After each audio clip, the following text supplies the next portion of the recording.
Bonjour à tous et bienvenue sur boursicoté.com pour cette nouvelle analyse technique Forex, matières premières et crypto-monnaies avec une paire de devises euro-dollar qui continue à résister ici au-dessus de cette zone des 1.0925.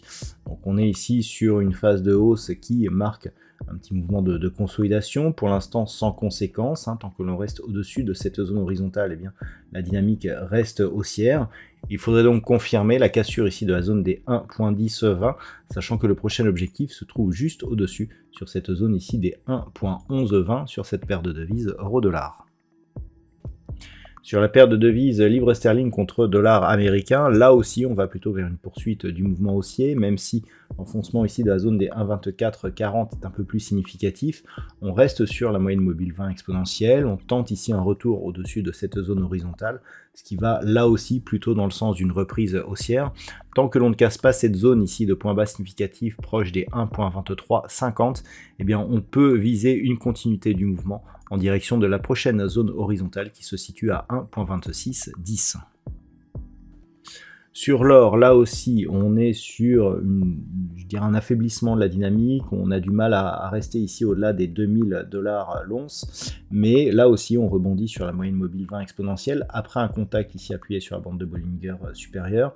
Donc on est plutôt ici dans une phase de consolidation mais de reprise. L'ombre basse d'hier nous a donné la confirmation que malgré une attaque ici on parvenait à remonter. On est revenu ici au-dessus de la zone des 2000 $ l'once. Donc en cas de poursuite ici et de reprise du mouvement haussier, on pourrait bien atteindre prochainement la zone des 2070 $ l'once. Sur le pétrole, par contre, la bulle gonflée ici par l'OPEP est en train de se dégonfler. Il y avait eu des annonces ici concernant une réduction de la production de la part de l'OPEP+.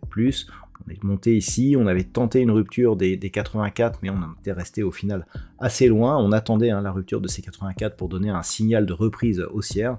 Eh bien pas du tout, on est en train de combler le gap ici qui s'était ouvert lors de ce fameux week-end où les interventions avaient eu lieu.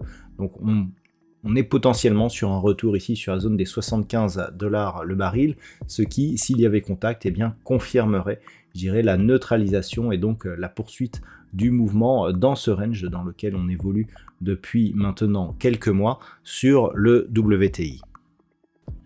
Et puis enfin, au niveau du Bitcoin, il semblerait que l'on soit sur un mouvement d'affaiblissement. Autant hier, je vous indiquais que tant que l'on restait ici au-dessus des 29 000 $ pour un Bitcoin, le fait ici que cette zone ait été résistance auparavant et qu'elle soit désormais support, surtout que l'on était au-dessus de la moyenne mobile 20 exponentielle, plaidait pour une poursuite du mouvement haussier en direction de la prochaine zone de résistance, ici des 32 200 $ pour un Bitcoin. Le problème, c'est que on a cassé cette zone, on casse la zone des 29 000, on casse la moyenne mobile 20 exponentielle, et donc clairement, on pourrait revenir ici dans une zone de range autour des 28 000 $ pour un Bitcoin. Si on venait à casser cette zone ici intermédiaire des 26 850 $ pour un Bitcoin, on pourrait revenir ici sur cette zone des 25 200, et ce n'est seulement que sur une rupture baissière de ce niveau qu'il y aurait annulation ici de l'impression haussière que nous avions suite à la rupture justement par le haut de ce range d'évolution moyen terme. Donc pour l'instant, tant qu'on est au-dessus des 25 200 d'un point de vue moyen terme, on est toujours ici sur une reprise haussière. Par contre, sur rupture de cette zone, donc qui ne serait plus support après avoir été résistance puis cassé à la hausse, là les signaux seraient totalement différents. Voilà donc ce que l'on peut dire sur l'analyse technique de ces principaux actifs Forex, matières premières et crypto-monnaies. Je vous souhaite de passer une très bonne soirée. On se retrouve dès demain pour d'autres analyses techniques, toujours sur le site boursicoté.com.